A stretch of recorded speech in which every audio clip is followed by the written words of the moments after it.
She lied to the billionaire CEO about the baby's father. Now he wants custody. Emergency petition for paternity testing and custody evaluation. The words blurred through Landry Thorne's tears as rain hammered against her apartment windows at exactly 11:47 p.m. on this October Tuesday night.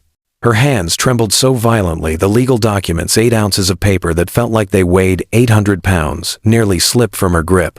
The letterhead read, Ashford Legal Partners, in embossed gold script that probably cost more per page than she earned in a day working as a freelance consultant. Down the hallway of her 2-bedroom Brooklyn apartment at 847 Baltic Street, $2,400 a month. Family photos covering every wall. 3-year-old Cressida slept peacefully. Her dark curls, the exact shade of her father's, splayed across her purple pillowcase. She had no idea the man she'd never met, the man whose gray eyes she'd inherited, was about to tear apart everything she knew. Before I tell you how one desperate lie told at 2:17 a.m. on a desperate night cost Landry everything she'd built, ask yourself this. If the person you love chose their empire over you, their society wedding over your heart, would you tell them about the baby you were carrying? Or would you do exactly what Landry did? Remember your answer, because in the next 18 minutes, you're going to question every judgment you've ever made about protection, deception, and what mothers will do when they're terrified and alone. The petition was 14 pages long. Landry's heart rate, she could feel it, 132 beats per minute. A trapped bird in her chest accelerated as she read the demands. Immediate paternity testing. Custody evaluation. Forensic financial disclosure.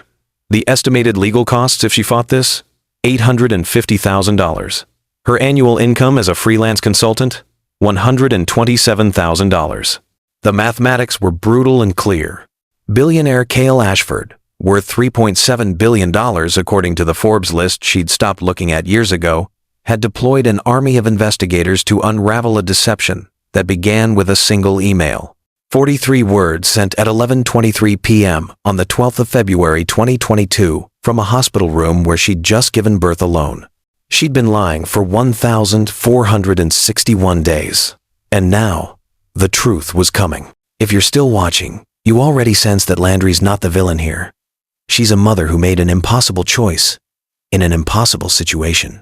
Stay with me, because what happens next will make you question everything you think you know about truth and lies, about protection and punishment, about what people do when desperation meets determination. The legal papers promised she'd be sitting across from him in 72 hours, the first time she'd see Cale Ashford's face in 4 years, 2 months, and 11 days. Not that she was counting, but to understand why she told that lie, why she looked a billionaire CEO in the eyes and claimed another man fathered her child, you need to go back. Back to when she was 27 years old, working 18-hour days on the 58th floor of Meridian Capital Group in Manhattan, surviving on ambition and black coffee, believing that hard work and intelligence could overcome a working-class background from Queens. Back to when she met him. People who skip subscribing here usually regret it when they can't find this channel again later. Don't be one of them.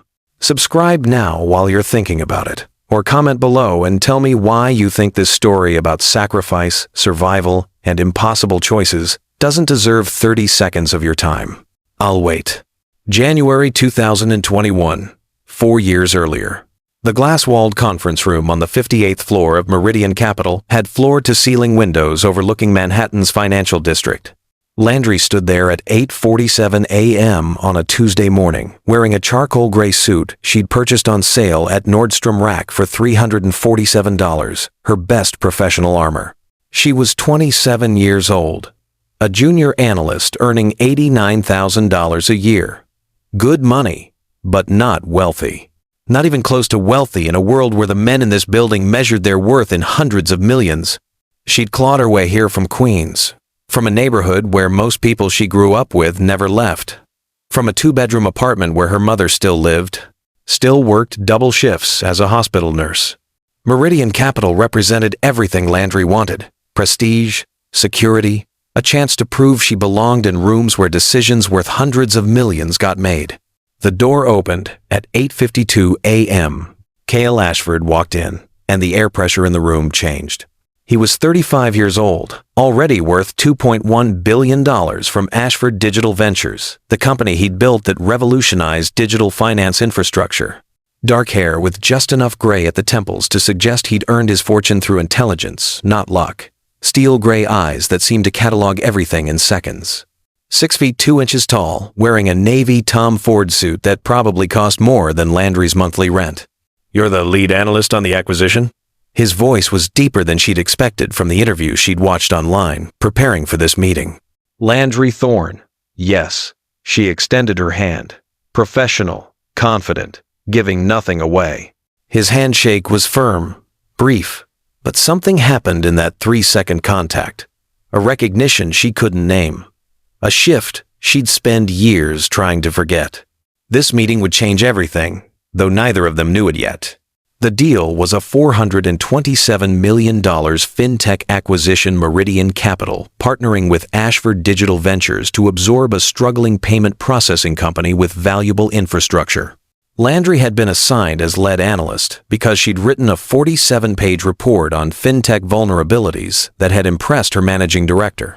For the next 3 months, she'd be working directly with Cale Ashford. Here's what nobody tells you about working with brilliant, powerful men: they make you believe you're the exception, that you're different from every other woman who's fallen for the fantasy. Landry believed it too, in those early days. She believed the late-night strategy sessions until 3 a.m. and 4 a.m. were just about the deal. She believed the conversations that wandered from market analysis into philosophy, into stories about their childhoods, into territory that had nothing to do with business and everything to do with something neither of them was willing to name. The deal progressed. $427 million became $318 million, became, finally, $303 million. A good outcome, a successful negotiation. And through it all, the magnetic attraction neither could ignore. Both pretended didn't exist. Professional respect evolved into something dangerous.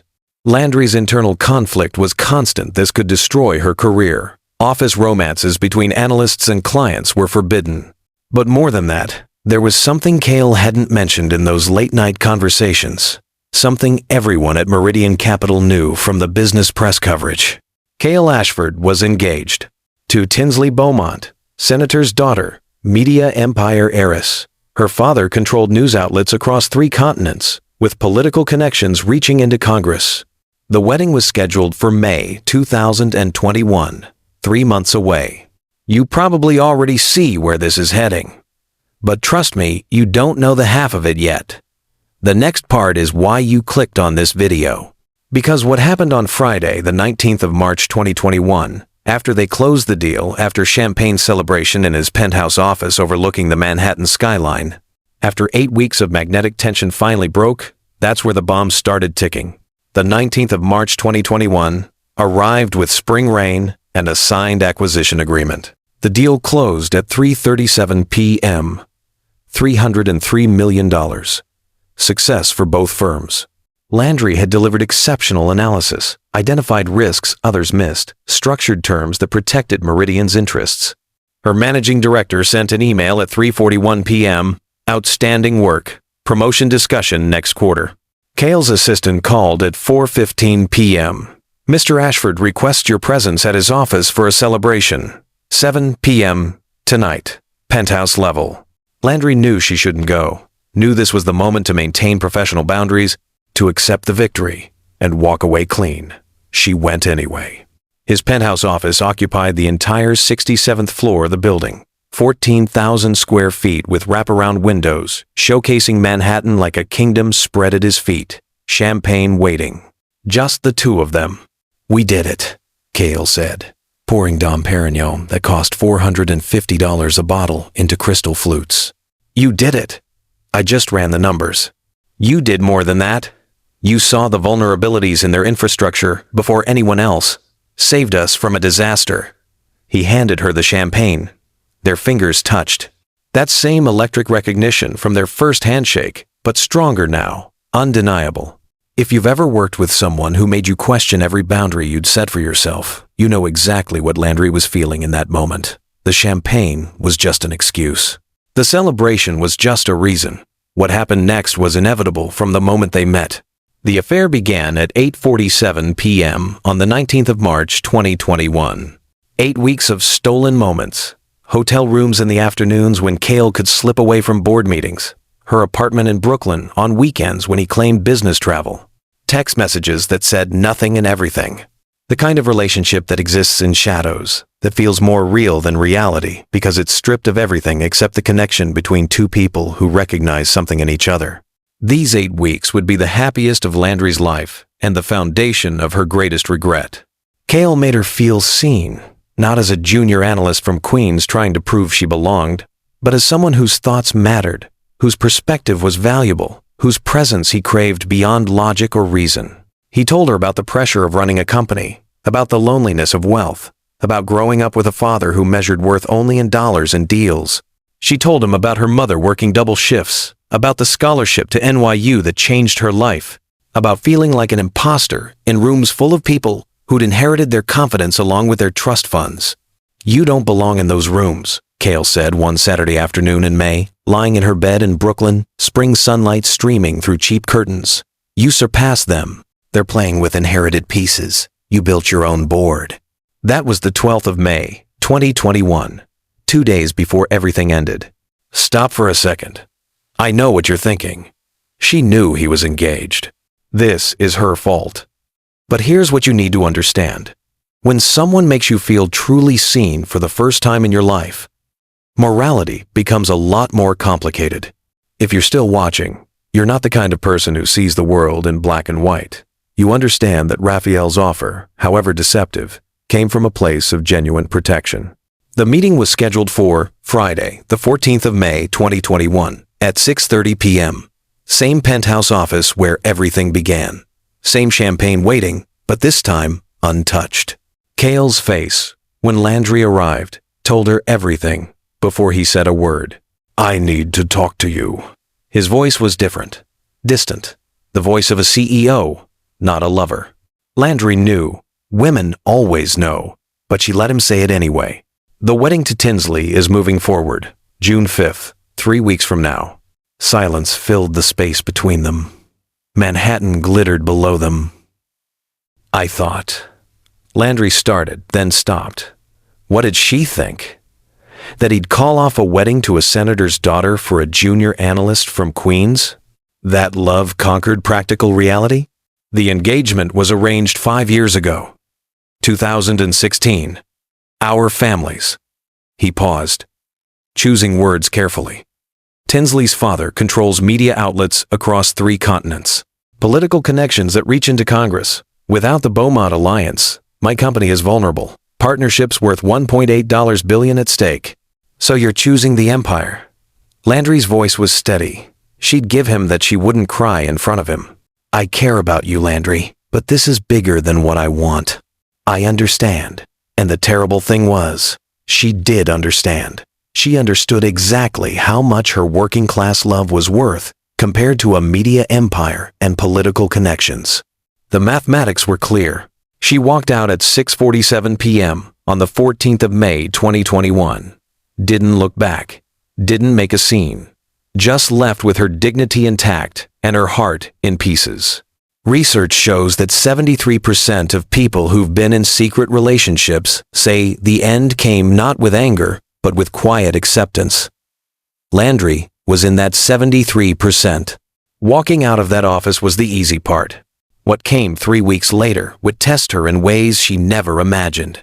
The resignation email went out at 6:47 a.m. on Saturday, the 15th of May, 2021. Professional, citing personal reasons for career transition.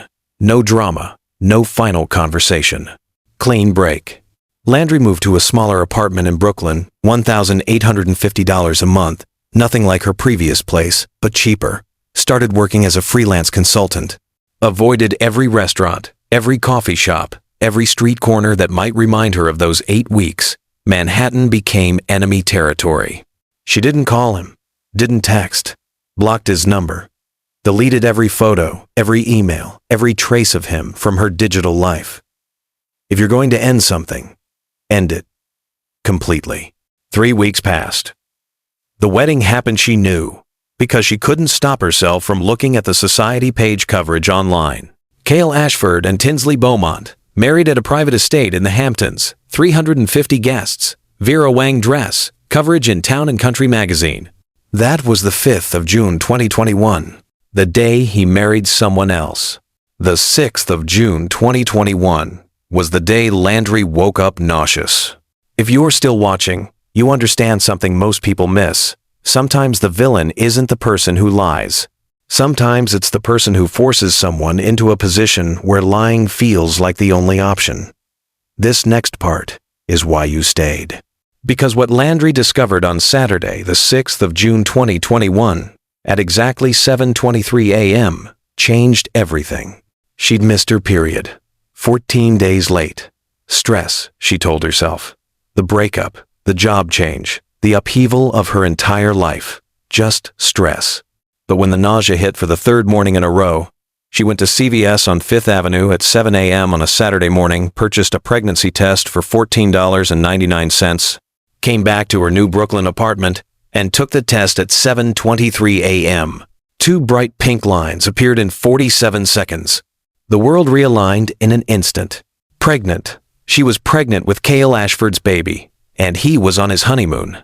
Landry's hand shook as she picked up her phone, called his private number. The one he'd given her for emergencies only. The number she'd blocked, then unblocked because she needed him. Needed to tell him. Needed him to know because surely this changed everything. Surely he'd want to know he was going to be a father. Voicemail. She called again. Voicemail. Again. Again. Again. 19 calls that day. 19 times his phone went to voicemail. On the 20th attempt, at 3:47 p.m. on the 5th of June 2021, someone answered. But it wasn't Cale. Mr. Ashford's office. Christine speaking. His executive assistant. Professional. Efficient. I need to speak with Cale. It's urgent. Landry's voice cracked on the word urgent. I'm sorry. Mr. Ashford is on his honeymoon in the Amalfi Coast and has explicit instructions for no business-related interruptions. If you'd like to leave a message. Honeymoon. The word was a knife. No message. Landry hung up. She stood in her small Brooklyn apartment, pregnant, alone, with nowhere to turn. The savings account she'd built so carefully, $23,847. Health insurance through Cobra after leaving Meridian Capital, $847 per month. She couldn't go back to her old firm, couldn't reveal why she'd left. Couldn't tell anyone about the affair without destroying her professional reputation. What would you do in this moment? You're pregnant with a billionaire's baby. He's on his honeymoon in the Amalfi Coast with his media heiress wife. His assistant just made it clear, you're not important enough to interrupt his life. Do you fight? Do you disappear? Do you tell the truth? The next 60 seconds contain the choice that changes everything. This is exactly why you're still watching, because you need to know if she makes the same choice you would make. Landry didn't call again, didn't send an email, didn't show up at his office demanding to be heard. She did something else instead. At 2:17 a.m. on Sunday, the 6th of June 2021, she showed up at her best friend's door. Raphael Whitmore had been her best friend for 9 years, since they met at NYU in a media ethics class. He was a graphic designer, 29 years old, lived in Williamsburg in a one-bedroom apartment he paid $2,100 a month for. Gay, though not everyone in his family knew it. Kind. Loyal. The kind of friend who answered the door at 2:17 a.m. and didn't ask questions, just pulled Landry inside when he saw her tears. I'm pregnant. The words came out like a confession. Raphael made tea. Earl Grey with honey, the way she liked it. Sat next to her on his worn couch while she told him everything. The affair, the breakup, the wedding, the positive pregnancy test, the 19 unanswered calls. What are you going to do? He asked when she finished. I can't tell him. Landry's voice was flat, exhausted. He made his choice, his empire, his society, marriage. I was just a complication he eliminated. But this baby will become tabloid fodder, Billionaire's secret baby. Tinsley's father controls media outlets across 3 continents. Raph, What do you think happens when his perfect society wedding gets exposed as a fraud? What do you think the Beaumont family does to protect their daughter's image? Raphael was quiet for a long moment. Then he said something that would change everything. Tell him the baby is mine. Landry looked at her best friend like he'd lost his mind. What? Tell everyone, the baby is mine. You and me. Everyone already thinks we should be together anyway. We've been best friends for 9 years. We're always together. It's believable. Raph, I can't ask you to. You're not asking. I'm offering. He took her hand. Think about it. If the baby is mine, you're protected from the media circus. Cale doesn't have to know. The Beaumont family can't touch you, and I get to be part of a child's life. I've always wanted kids. This way, we both get what we need. If this story doesn't make you subscribe, you might be the kind of person everyone warns others about. Subscribe now, or explain in the comments why a story about sacrifice and survival doesn't matter to you. Because what happens next, the lie they constructed deliberately, carefully, at 2:17 a.m. in a Williamsburg apartment, is about to face an army of investigators with unlimited resources 3 years later. Here's something that will make you rethink everything. Raphael's offer wasn't about being a hero. It was about love, not romantic love, but the kind of love that says, your survival matters more than social conventions. That's rare. If you've ever had a friend like that, you know exactly what I'm talking about. I can't lie about paternity. That's Landry, struggled for words. Protection. It's protection. Raphael's voice was gentle but firm. You were 27 years old, pregnant, alone, facing a billionaire with unlimited resources and a wife whose family owns media empires. What choice did you have? I had the choice to tell the truth. The truth that would have made you front-page news? That would have subjected your baby to cameras and speculation and custody battles before they were even born? Landry, sometimes protection looks like deception. She wanted to argue, wanted to say that lying was wrong, that truth always mattered, that deception was never the answer. But she was scared, terrified actually, of raising a baby alone, of fighting billionaires and media empires, of watching her child become tabloid entertainment. Let me do this for you, Raphael said. For both of you, I'll claim paternity. We'll tell everyone we're together. You're protected. The baby's protected. And I get to be part of something beautiful. Landry cried then. Not delicate tears, but the ugly sobbing of someone who's been holding everything together and finally can't anymore. Raphael held her while she broke apart, and when she finally stopped, when she finally looked at him with red eyes and exhausted hope, she said, Okay, we'll do it. The lie was constructed that night at 2:17 a.m., a deliberate deception born of desperation and love, and the kind of calculation that happens when you're protecting something precious at any cost. Neither of them realized they were building a house of cards that one billionaire with unlimited resources could blow over in minutes. 8 months passed. Landry's pregnancy progressed, consulting work from home, making it work, building a life. Raphael played his part perfectly, showed up to doctor appointments, posted carefully chosen photos on Instagram of them together, nothing too romantic, but enough to suggest a relationship. Told his family they were expecting, made it real. The pregnancy was difficult. Morning sickness that lasted until the 5th month. Blood pressure issues. Stress that doctors warned could affect the baby. But Landry survived it, working from her laptop, saving every dollar, preparing for solo parenthood even though Raphael kept insisting he'd be there. The 12th of February 2022 arrived at 4:37 a.m. with her water breaking. 6 weeks early, too early. Panic and pain and the kind of terror only mothers know. Brooklyn Methodist Hospital, emergency delivery because the baby wasn't waiting. Raphael in the delivery room, holding her hand, listed his father on every form because the lie had to be complete. Cressida Landry Thorne arrived at 6:23 a.m. on the 12th of February 2022. 6 weeks premature. 4 pounds, 11 ounces. 17 inches long. Dark curls. Gray eyes, Cale's exact shade, though Landry wouldn't think about that. Couldn't think about that. The birth certificate was filled out at 11:47 a.m. Certificate number 2022BK047829. Father listed, Raphael Whitmore. The lie was now official, in government records. Legal documentation. Most people would judge Landry for what she does next. But you've stayed this long, which means you understand that survival sometimes requires choices that look cruel from the outside. You probably already guessed what she does next. But knowing and understanding are two different things. Stay with me. That night, at 11:23 p.m., from her hospital room, with Cressida sleeping in the bassinet beside her bed, Landry sent an email. 43 words that would close the door on Cale Ashford forever. I thought you deserved to know that I've had a baby. The father is my partner, Raphael Whitmore. We're building a life together. I don't expect anything from you. I simply thought you should know. I've moved on. Completely. I wish you and your wife every happiness.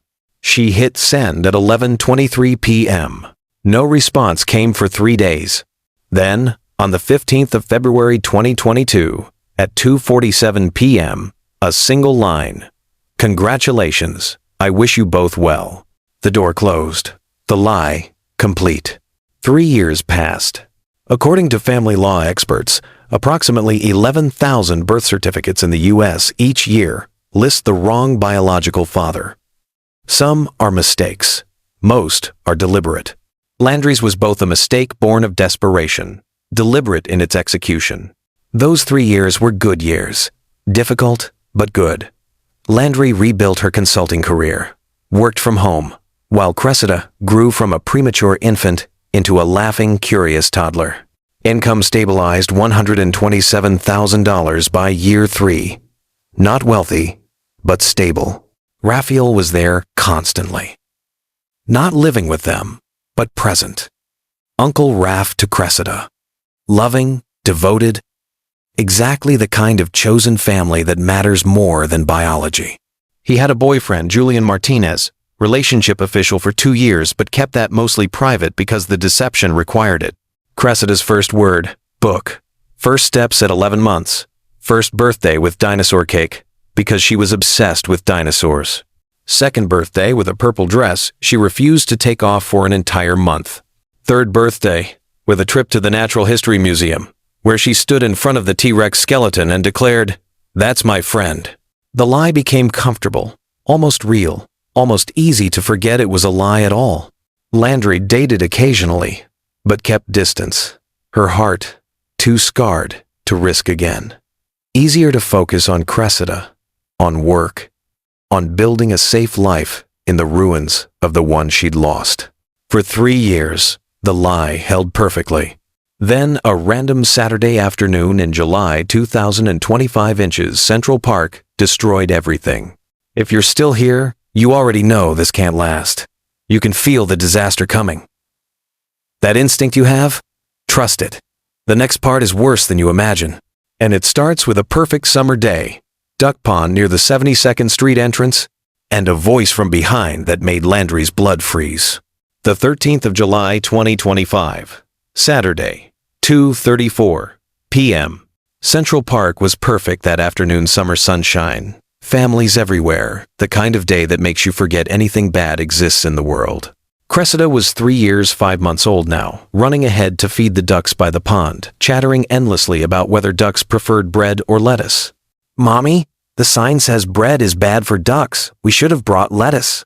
Landry watched her daughter, dark curls bouncing, gray eyes bright with the kind of certainty only 3-year-olds possess, and felt blessed despite everything. They'd built a good life. Safe. Stable. Just the two of them, and Uncle Raph, and small victories measured in dinosaur facts and duck-feeding debates. Then a voice from behind, one she hadn't heard in 4 years, 2 months, and 11 days. "Landry?" The world stopped. Actually stopped. Like someone hit pause on reality.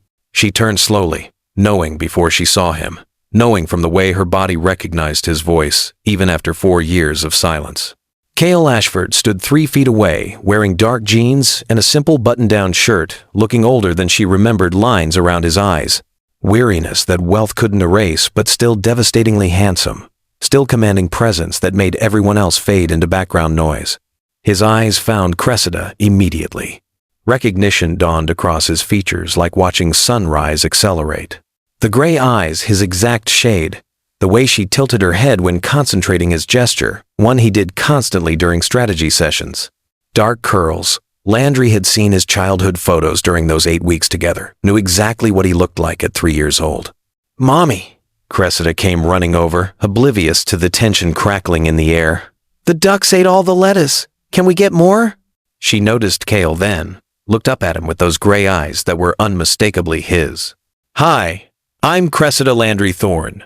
I'm 3.5 years old.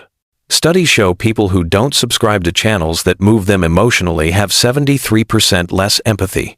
Which category do you fall into? Prove it with your action right now. Subscribe or comment explaining why you haven't. Because what happens in the next 90 seconds will determine whether Landry keeps her daughter or loses everything she's built." Cale crouched to Cressida's level, his voice gentle. "That's a beautiful name. Cressida." Landry's heart rate hit 147 beats per minute. She could feel it, that trapped bird trying to escape her chest. Cressida, friendly and fearless the way 3-year-olds are before the world teaches them caution, kept talking. "I'm named after a Shakespeare character. Mommy says Shakespeare wrote stories about people who made complicated choices. Do you like Shakespeare?" "I do." Cale's eyes never left her face, cataloging every feature, every gesture. "You're very smart." "I know," Cressida beamed, then ran back to the ducks. Cale stood slowly, turned to Landry. His face showed everything: shock, recognition, calculation, and underneath it all, a question he was about to ask directly. "She's mine." Not a question. A statement. "No," Landry's voice shook despite her best efforts. "She's Raphael's. You remember Raphael, my best friend from—" "Look at her, Landry. Look at her and tell me again she's not mine." The mathematics were unmistakable. 3.5 years old. Conceived around February 2022. No conceived in May 2021.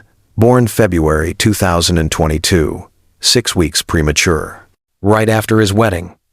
Right after their last time together. "We should talk." Cale's voice was tight, controlled. The CEO voice. "There's a cafe across the park. Please." Every instinct screamed at Landry to run, grab Cressida, and disappear into the crowd. But she was frozen, trapped by those gray eyes that looked exactly like her daughter's. "Fine. 10 minutes." The cafe had outdoor seating. Cressida colored with crayons they gave her, happily drawing dinosaurs and ducks, while the adults sat 3 feet away, voices low. "Is she mine?" Cale asked again. "No. Raphael is her father. We've built a life. I told you in the email." "You lied." His voice was flat. "You lied in that email. You're lying now. I don't know why, but I'm going to find out." He stood, placed a business card on the table, his personal number handwritten on the back. "If you ever decide to tell me the truth, call me." Then he walked away, leaving Landry sitting at that cafe table, watching her entire, carefully constructed world begin to crack. Most people watching this are already thinking about their own secrets, the truths they've bent to protect someone they love. You're not judging Landry, you're recognizing yourself in her. And what happens next? What Cale does with unlimited resources and absolute determination will show you exactly how quickly lies unravel when money removes all obstacles. Landry walked away thinking she'd dodged a bullet. She had no idea Cale was already making calls to the most aggressive investigators in Manhattan. That business card he left would become evidence in a legal filing 2 weeks later. The photo a stranger took of them at that cafe would appear in tabloids within 48 hours. 2 weeks passed after that Central Park encounter. 14 days during which Landry convinced herself it was over. That Cale would let it go. That her carefully constructed lie would hold. She was wrong.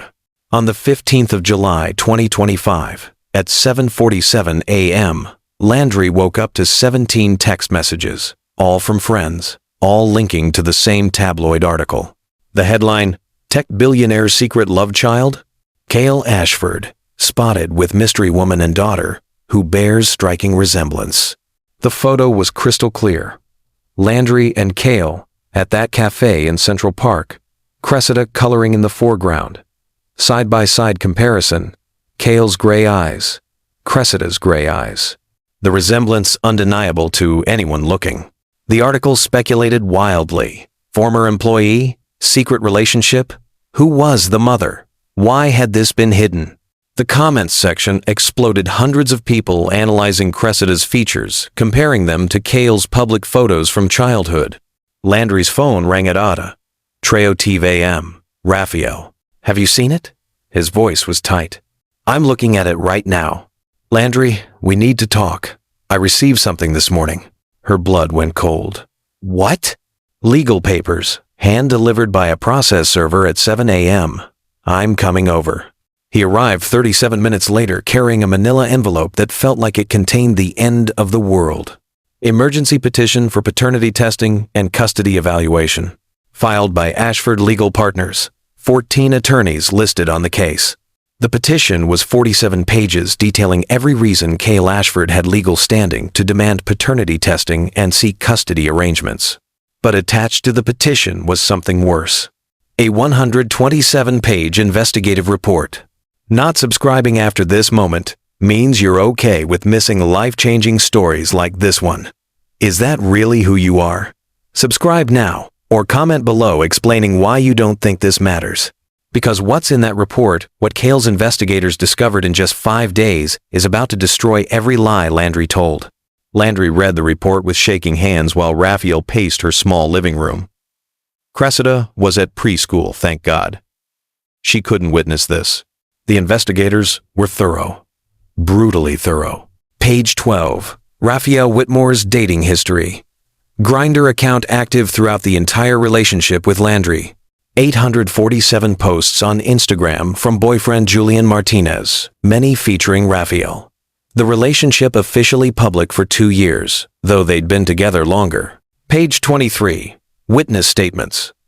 12 people, friends, neighbors, co-workers, all confirming that Landry and Raphael were only friends. Never romantic, never lived together. No couple behavior beyond occasional dinners, and constant companionship that looked exactly like best friendship, nothing more. Page 34. Bank records. No shared accounts, no financial entanglement, no evidence of cohabitation, separate addresses for the entire duration of Cressida's life.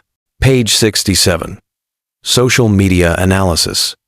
Every photo of Landry and Raphael together showed platonic friendship. Arms around shoulders, sure, but never the intimacy of romantic partners.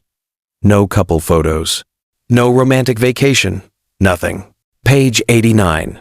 Birth certificate irregularities. Raphael listed as father despite never having submitted to paternity testing. No genetic confirmation. Just a name on a form. Page 127. Timeline analysis. Cressida born the 12th of February 2022. 6 weeks premature. Conception. Approximately May 2021. Precisely when Landry and Cale were having their affair. Precisely when Cale was days away from his wedding. The deception documented completely, irrefutably, in 127 pages that destroyed 3 years of carefully constructed lies. They know everything, Raphael said quietly, still pacing. Julian, my dating history, the fact that I'm gay. They have evidence I couldn't be Cressida's father because I was in a relationship with a man the entire time. How did they? Landry couldn't finish the sentence. Money, unlimited resources, the best investigators in Manhattan. Cale hired Thornton Investigations. They charge $75,000 just as a retainer. They had this report done in 5 days. 5 days, Landry. She felt the walls closing in, the apartment suddenly too small, the air too thin. What do I do? Raphael stopped pacing, looked at her with heartbreaking kindness. You tell the truth, now, before they force the paternity test. Because fighting this lying anymore, that's how you lose her completely. If you've ever had a friend who told you the hard truth when everyone else would have lied to protect your feelings, you know exactly what Raphael's friendship meant in that moment. And what happens next, the attorney Landry consults, the brutal honesty she receives will show you exactly how bad things are about to get. Landry spent 3 hours researching family law attorneys. She needed the best, someone who could fight billionaires and win. She found Genevieve Hartwell, 23-year career, fierce reputation. Madison Avenue office on the 23rd floor with views of Manhattan that probably cost more per month than Landry's annual income. Consultation fee, $850 per hour. Landry booked an emergency consultation for the 31st of July, 2025 at 10 a.m. She showed up 10 minutes early, wearing her best professional outfit, the same charcoal suit she'd worn to meet Cale 4 years ago, now slightly worn but still presentable. The receptionist offered her coffee. She couldn't drink it. Her stomach was twisted in knots.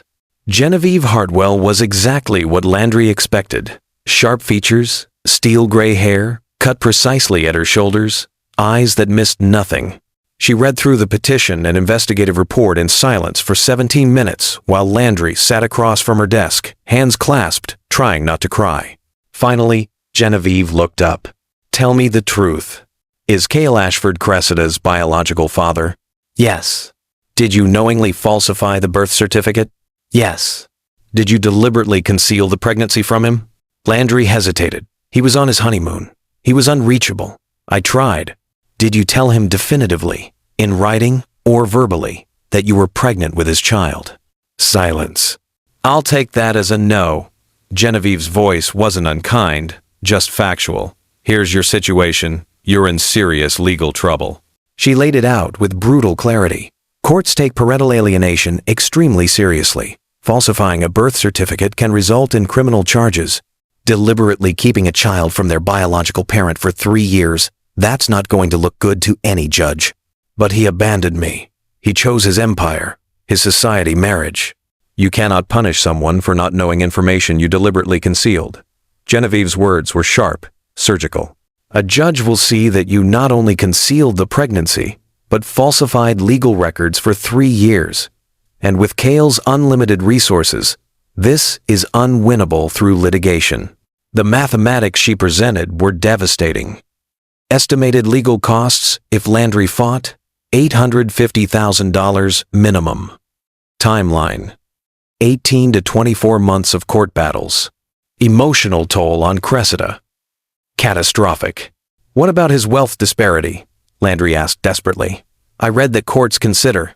Family law attorneys will tell you that custody cases involving wealth disparities of $100,000 or more favor the wealthier parent 78% of the time. Cale Ashford is worth $3.7 billion. You make $127,000 a year. The mathematics are brutal. Here's what Genevieve didn't say out loud, but Landry understood perfectly. This wasn't about right or wrong anymore. This was about damage control. Sometimes the bravest thing you can do is surrender. Because fighting when you've already lost just makes everything worse. "What do you recommend?" Genevieve's advice was clear. Meet with Cale privately. Negotiate terms outside the court system. Voluntary paternity test shows good faith. Propose supervised visitation. Gradual introduction. Co-parenting agreement. Keep primary custody by showing willingness to cooperate. If you fight, you look like the person who lied and continues to obstruct. If you cooperate, you look like the person who made a mistake but wants what's best for the child. That's the difference between joint custody and losing her entirely. Your finger is hovering over subscribe, but you won't click it. That hesitation is exactly why you keep missing opportunities in real life. Stop hesitating. Subscribe. Now. Because what happens in the next 3 minutes, the text message Cale sends, the private meeting where everything surfaces, is why you clicked on this video in the first place. Landry left Genevieve's office at 12:47 p.m., walked to Brooklyn Bridge Park, and stared at the water for 2 hours. Thinking, processing, accepting. Her phone buzzed at 11:47 p.m. that night. A text from an unknown number. "We need to talk before the court date. Not through lawyers, just you and me. For Cressida's sake. There's a private room at the Gramercy Hotel. Tomorrow at 2 p.m. Please come, Cale." She stared at that message for 17 minutes before responding, "I'll be there." The 2nd of August 2025. 2 p.m. Landry changed outfits 4 times that morning. Settled on black pants and a gray sweater. Armor, professional, giving nothing away. She arrived at the Gramercy Hotel at 1:50 p.m., 10 minutes early, hands sweating despite the air conditioning. The private room overlooked Madison Square Park. Soft leather furniture, muted colors, the kind of place where powerful people had conversations that changed lives. Cale arrived at exactly 2 p.m., punctuality of empire builders. He looked different from their Central Park encounter. more tired, more human. Dark jeans, simple button-down shirt, hair slightly disheveled like he'd been running his hands through it. The CEO armor gone, replaced by something raw and uncertain. "Thank you for coming." He didn't sit.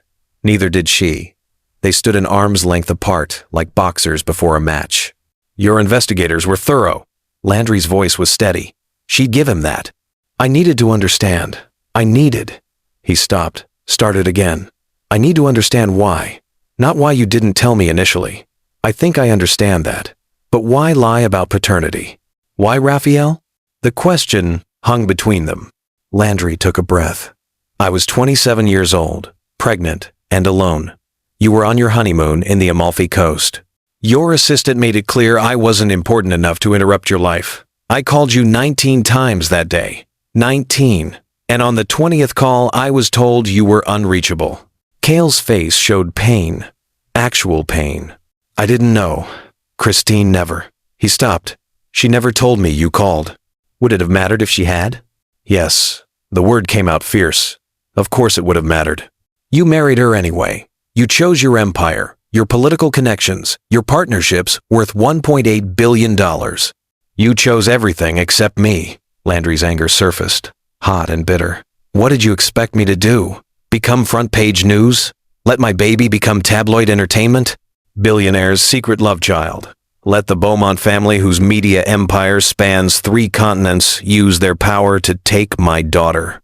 I expected you to trust I would take care of you both. With what? Monthly checks? A nice apartment somewhere discreet? Your mistress, an illegitimate child tucked away while you played happy family with your society wife?" Cale flinched like she'd hit him. "I deserved that." "You did." The silence stretched. Then Cale said something that changed everything. "I separated from Tinsley 8 months ago. The divorce will be final next month, September 2025. Landry's world tilted. "What?" "The marriage was empty from the beginning. Civil roommates playing at being spouses. After 2 years, we both admitted it wasn't sustainable. She was relieved she's been in love with someone else for years. A documentary filmmaker her father disapproved of. We're both finally free to actually live our lives." "I didn't know." "How could you? You cut off all contact." No accusation in his voice, just fact. He told her he'd searched for her those first months after her resignation, wanted to apologize, explain, beg for another chance. But she disappeared, changed her number, moved, blocked him everywhere. Complete silence. When I saw Cressida in Central Park, his voice caught. I knew instantly, no question in my mind. Those eyes, the way she tilted her head. I saw myself at 3 years old. Most people would fold immediately under this pressure. But you've stayed this long, which means you understand that sometimes fighting a losing battle is still worth it if it buys you time to figure out the right move. And what Landry says next, her conditions, her requirements, show you exactly what real courage looks like. "What do you want?" Landry asked. "To be her father, to be part of her life, part of both your lives, if you'll let me. The custody petition. My lawyer's being aggressive because I was desperate. I'll withdraw it tomorrow if you agree to voluntary paternity testing and allow me to meet Cressida properly. No court battles, no judges. Just us, figuring this out together like we should have from the beginning." Landry studied his face, looking for deception, for manipulation, for the CEO who chose empire over everything.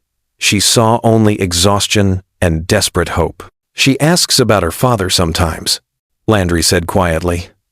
"I tell her that families come in all shapes, that Uncle Raph loves her. But she's smart. She sees other kids with dads and wonders." "What do you tell her?" "That her father loved her but couldn't be with us." Which was true, in a way. Cale's eyes filled with tears he didn't try to hide. "I would have been there, if I'd known. I would have figured it out." "Would you? Really? Or would your lawyers have convinced you I was trying to trap you? Would the Beaumont family have made me disappear? Would I have spent 3 years fighting for custody while tabloids destroyed my reputation?" "I don't know," Cale admitted. "I honestly don't know. But I'm here now, and I'm asking, begging for a chance to be her father, to know her, to be part of her life." Landry felt something crack inside her chest. The armor she'd built over 4 years, the protection she'd wrapped around her heart, The lie she'd maintained to keep them safe. All of it. Cracking. If you're in her life, you have to be all in. No half measures. You can't get bored or busy and disappear. You can't prioritize board meetings over birthday parties. You can't. I'll be whatever she needs. Whatever you both need. His voice broke on the last word. They talked for 4 hours. Landry told him everything about Cressida. The difficult birth 6 weeks early. 4 pounds 11 ounces. Terrifying days in NICU. First word. Book. Obsessed with dinosaurs since age 2. The purple dress phase, where she refused to wear anything else for an entire month. Her gentle heart. Her quick intelligence. Her laugh that lit up entire rooms. Cale listened, like she was describing miracles, asked questions, wrote things down. When she mentioned Cressida loved the Natural History Museum, he immediately offered to take them both. When she said bedtime was 7:30 p.m. sharp because Cressida was a nightmare without routine, he nodded seriously like she'd shared classified information. I never stopped loving you, Landry. The confession came at 6:47 p.m. as evening light slanted through the windows. 4 years without you even married, there was always this hollow space where you used to be. I'm not asking for forgiveness or to pick up where we left off. I just needed you to know you weren't some affair I forgot about. Landry's tears finally came. I never stopped loving you either, but love isn't always enough. Then what is enough? Time. Trust. Proof that we won't repeat the same mistakes. I can give you time. I can rebuild trust. And I promise I'll never choose anything over you and Cressida again. If you leave without subscribing, you're the reason creators stop telling these important stories. Can you live with that? Subscribe now, or explain to everyone in the comments why this story wasn't worth 30 seconds of your time. Because what happens next, the playground meeting where Cale finally meets his daughter properly, is the moment everything starts to heal. Saturday, the 9th of August 2025. 10:30 a.m. Brooklyn Playground in Prospect Park. Landry held Cressida's hand as they walked toward the swings. Her daughter, aged 3 years and 6 months, wore her favorite purple dress and light-up sneakers, chattering about whether they'd see any dogs today. Mommy, you're squeezing too hard. Sorry, baby. Landry loosened her grip but couldn't stop her heart from hammering. Cale was already there, sitting on a bench, looking more nervous than she'd ever seen him. Jeans, plain t-shirt, sunglasses he kept adjusting, trying to look casual and failing. This was it. The moment where lies became truth. Where 3 years of deception started to unravel, hopefully gently enough not to traumatize a 3-year-old. Cressida, remember the man from the park? Cale? Her daughter looked over, recognition lighting her face. The one who likes Shakespeare. He'd like to play with us today, if that's okay. Cressida shrugged with the magnificent indifference of 3-year-olds. Okay. Does he like swings? Cale stood, approached slowly, crouched to her level. I love swings. Do you want to show me how high you can go? I can go really high. Uncle Raph says I'm going to fly away someday. They spent an hour at that playground. Cale pushing Cressida on swings, her delighted screams of, higher, higher, making him laugh. They dug in the sandbox, built a castle that collapsed immediately, rebuilt it better, got ice cream from the cart, strawberry for Cressida, chocolate for Cale, vanilla for Landry. Cressida talked endlessly, the way 3-year-olds do, about dinosaurs and her friend Mia from preschool, and how caterpillars turn into butterflies. But she hasn't seen it happen yet. Cale listened to every word, like she was delivering TED Talks. At one point, sitting on the grass eating ice cream, Cressida looked at Cale with those gray eyes, his eyes, and asked, Why do you have my eyes? Landry's breath caught. Cale looked at her, a silent question. How much truth now?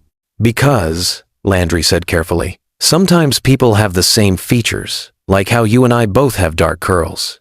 But yours are curlier. Cale's are like mine, exactly. Cressida wasn't letting it go. 3-year-old persistence. Cale took a chance. Maybe we're related somehow. Would that be okay? Cressida considered this with the seriousness of someone solving a complex puzzle. Like cousins? Maybe something closer. Like a dad? The world stopped.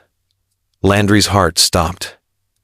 Kale's face showed wonder and terror and hope all at once. "Would that be okay?" he asked again, voice gentle. "If I was your dad." Cressida thought about it for exactly 7 seconds. Landry counted, then shrugged. "I guess. Can you come to my birthday party? It's in 5 months, and I want a dinosaur cake." Just like that. 3-year-old acceptance. Kale laughed, and it sounded like relief and joy and years of grief releasing all at once. "I wouldn't miss it for anything in the world." Here's the truth nobody tells you about second chances. They're not about going back to who you were. They're about becoming someone new together. And that takes time. More time than any movie or story usually shows. What happens over the next 6 months, as Kale slowly becomes part of Cressida's life, is the real story. You're in the final stretch now.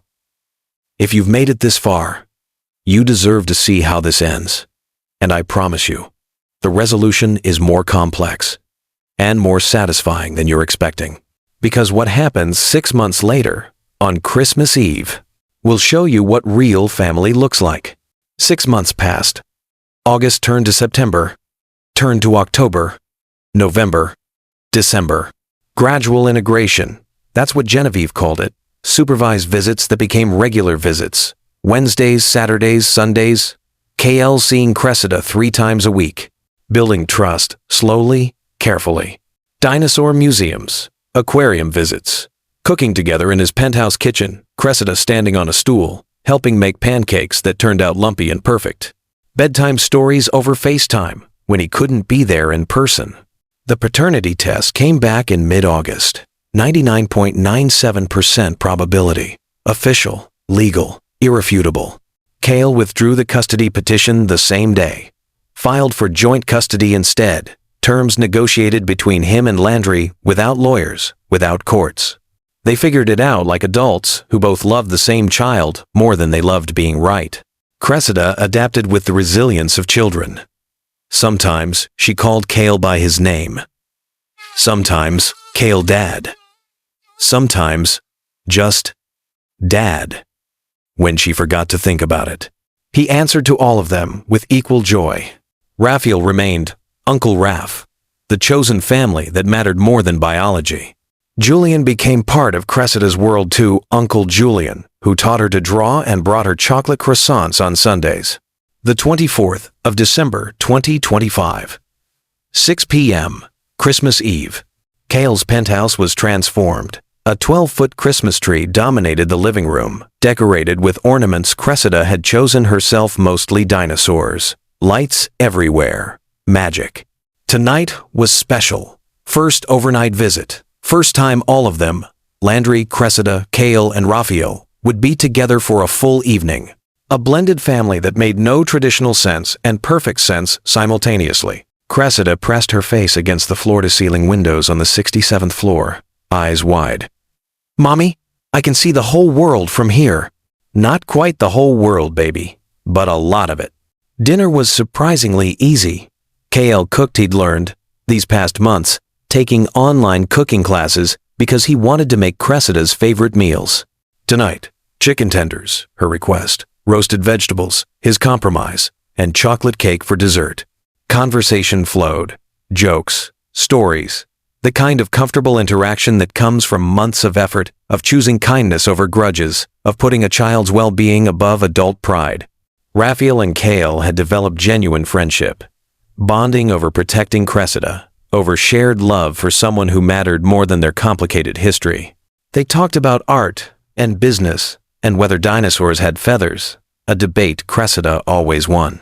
After dinner, Cressida played with new toys, an anatomically correct T-Rex model from Kale, art supplies from Uncle Raph, books from Mommy, happy chaos.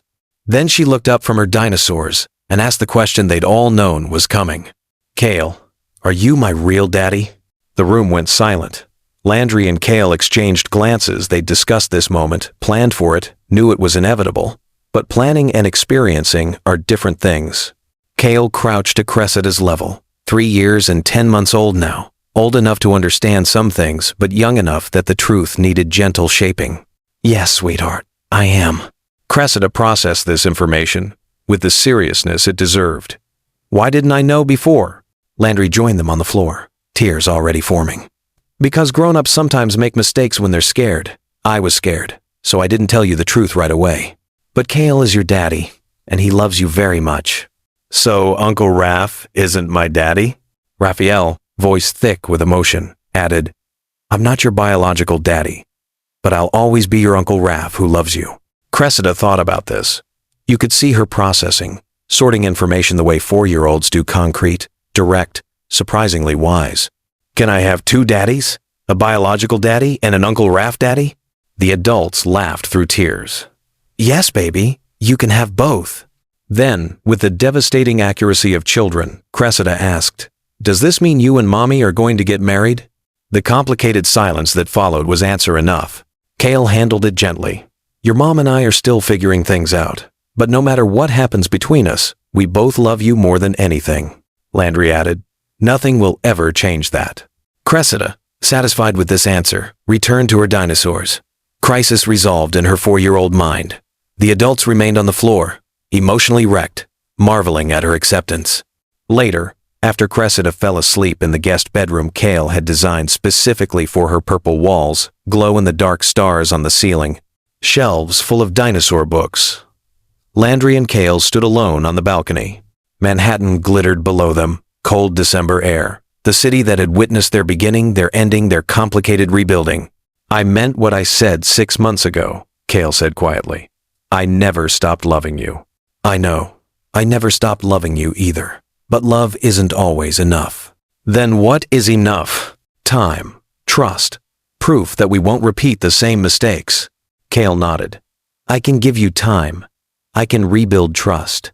And I promise I'll never choose anything over you and Cressida again. Their hands found each other in the darkness. Not a resolution, but a possibility. The beginning of something new, built on the ruins of something old. This is why you stayed. Not for a fairy tale ending, but for a real one. For the messy, complicated, beautiful truth that healing takes time and second chances require courage. And what happens 2 years from now? The beach house, the family dinner, the charm bracelet moment will show you that patience pays off. Summer 2027. 2 years later, the beach house in the Hamptons, the same one where Cale and Tinsley had their wedding reception 5 years ago, now redeemed with new memories, sat golden in August sunshine. Cressida, now 6 years old and starting first grade in the fall, ran along the beach with the confidence of a child who knew she was loved by multiple people in multiple ways. Dark curls flying, gray eyes bright, voice carrying across the sand. Uncle Raph, Uncle Julian, come see the sandcastle.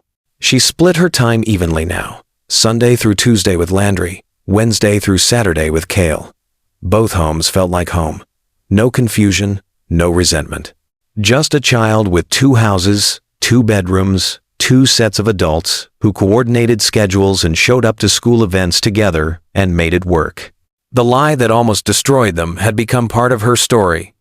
She knew all of it now, age-appropriate version. Mommy was protecting me, she'd told her kindergarten teacher when asked about her family situation. No trauma, just understanding that grown-ups make complicated choices. This weekend, both families gathered at the beach house. 7 people around the dinner table on the deck. Landry, Cale, Cressida, Raphael, Julian, Landry's mother, the grandmother who'd helped during those early struggling years, and Cale's sister Rebecca who'd moved to New York last year. The family wasn't traditional, but it was theirs. Landry and Cale had been dating again for 14 months. Slow, intentional, both in therapy, individual and couples. No rushing, no pressure, just rebuilding brick by careful brick. They still hadn't moved in together, maintained separate households because they were determined not to repeat past mistakes. But they spent most evenings together, most weekends, most of the moments that mattered. Cressida ran up from the beach, sandy and breathless. Dad, can we build the big castle now? She'd started calling him Dad consistently 6 months ago. Cale still teared up every single time. Absolutely, the biggest castle the Hamptons has ever seen. They built it together, while the adults watched from the deck. Landry's mother leaned over, whispered, "You did good, baby. He's a good man." and that little girl has more love than most kids could dream of. Took a complicated road to get here. Best things usually do. At dinner, with the sunset painting the sky impossible colors, Cale produced a small velvet box. Landry's heart stopped, but he smiled, shook his head slightly. Not that. Not yet. He opened the box to reveal a charm bracelet. 7 charms, one for each person at the table. For you, Cressida. Because family isn't always about blood. It's about who shows up. A dinosaur for her. A book for Landry. A building for Cale, representing his company. A paintbrush for Raphael. A camera for Julian. He was a photographer. A stethoscope for her grandmother, still nursing after 40 years. A music note for Aunt Rebecca, professional cellist. Cressida examined each charm with the seriousness it deserved, then went around the table hugging everyone, one by one. Fierce hugs that squeezed too tight and lasted too long and meant everything. The final image. All of them on the beach at twilight. Cressida running ahead, laughing, chasing waves. Landry and Cale walking hand in hand behind her. Raphael and Julian, arms around each other. Landry's mother and Rebecca carrying blankets for the bonfire they'd build later. Not perfect, not finished, but healing. The lie that almost destroyed us became the truth that brought us together, Landry said quietly, watching her daughter dance with the ocean.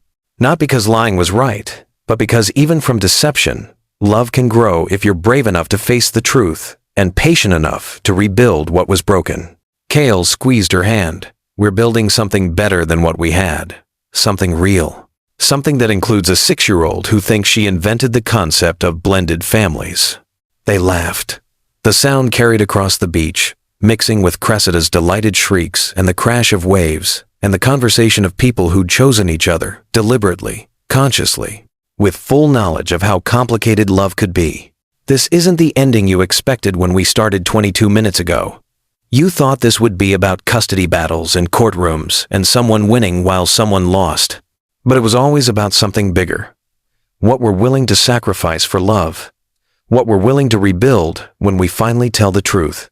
And how families aren't defined by biology or legality, but by who shows up day after day, even when it's complicated. If you're feeling that tightness in your chest right now, that's not just emotion, that's recognition. You've seen yourself in this story somewhere, whether you want to admit it or not. Everyone watching this has lied to protect someone they love. Everyone has made impossible choices in desperate moments. This story wasn't about judging Landry or celebrating Cale. It was about understanding that we're all just trying our best with the information and courage we have in any given moment. If you made it all the way through this story and you're not subscribed, ask yourself, what would it take? What story would be important enough? Because if this journey, this raw, honest exploration of love, lies, and redemption wasn't worth 30 seconds of your time to subscribe, then I need to understand what is. Comment below, tell me, or just hit subscribe and prove that stories about real human complexity matter to you. The choice is yours, but make it consciously.